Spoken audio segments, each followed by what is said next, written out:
Hola amigos de YouTube, hoy les vengo a enseñar a cómo capturar el sonido de tus altavoces con altavoces. Esto es solo para los PC que no tienen RealTek. Bueno, comencemos. Abrimos altavoces. Luego, nos vamos a la pestaña Screen Record. En este paso necesitaremos un plus doble como este.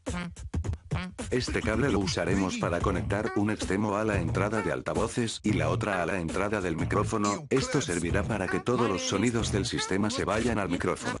Una vez conectados nos vamos a fuente de audio, seleccionamos el micrófono que se conectó el plus. Ahora, al grabar en altavoces te grabará el sonido interno del sistema ya. Bueno, espero que le haya gustado este video tutorial. Cualquier duda comenten y suscríbanse. Saludos.